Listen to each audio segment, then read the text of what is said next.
Débuté ce jeudi 12 septembre 2024 au centre Jean-Eudes d'Atropokodji, le camp national d'immersion des militants et sympathisants à la citoyenneté et à l'appropriation des tests a connu son épilogue ce samedi 14 septembre 2024. Les participants venus des départements de la zone sud du Bénin ont exprimé leur satisfaction à l'issue de cette initiative.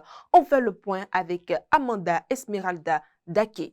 Venus de plusieurs départements du Bénin, notamment de la zone sud, à savoir l'Atlantique, le littoral, le Mono, le Koufo, l'Ouémé, le Plateau, le Zou et les collines, des dizaines de citoyens ont participé au camp national d'immersion des militants et sympathisants pour la citoyenneté et l'appropriation des tests. Initiée par l'association Voix citoyenne unie, cette formation a permis aux participants pendant 3 jours de se familiariser avec les dispositions de la loi de novembre 2019 et celles de la loi du 15 mars 2024, modifiant et complétant certaines dispositions de la loi de 2019 sur le code électoral en République du Bénin.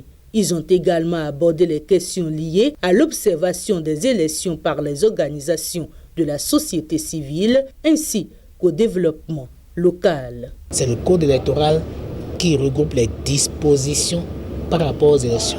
Les institutions de la République qui interviennent dans l'organisation des élections, les institutions qui interviennent dans le règlement du contentieux électoral et les dispositions particulières et nouvelles qui ont été introduites par la relecture de la loi et la question par rapport aux 20% des suffrages valablement exprimés par les partis politiques. Et nous avons profité pour aborder aussi la question des élections de 2026, les élections générales, pour permettre aux acteurs politiques de prendre les meilleures décisions dans un objectif unique, la sauvegarde de la paix et de la cohésion sociale dans notre pays. Selon Armand Djegou, président de l'association Voix citoyenne unie, l'objectif de ce camp est d'éduquer les participants aux valeurs de la citoyenneté afin d'impacter les populations à la base. Ce camp leur a permis d'avoir certains outils qu'ils auront à utiliser sur le terrain, tels que le plaidoyer, le lobbying, d'autres choses. C'est pour avoir un changement de comportement à leur niveau.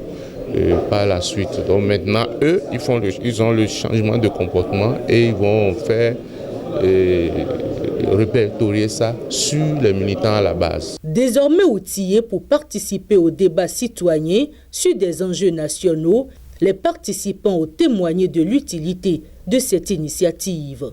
Je suis ravie de participer à ce genre de camp, surtout avec des personnes qui sont intellectuellement assises, qui nous ont appris beaucoup d'abord sur comment faire le plaidoyer, le lobbying. Et je connais maintenant la différence entre ces deux et en quel moment il faut utiliser.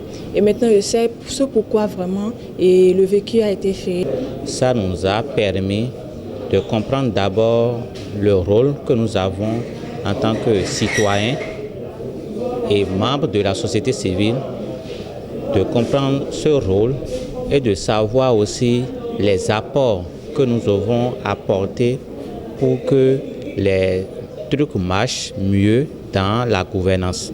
Pour rappel, après la zone sud, ce sera dans quelques jours le tour des populations du nord du Bénin avec la tenue du camp à Parakou.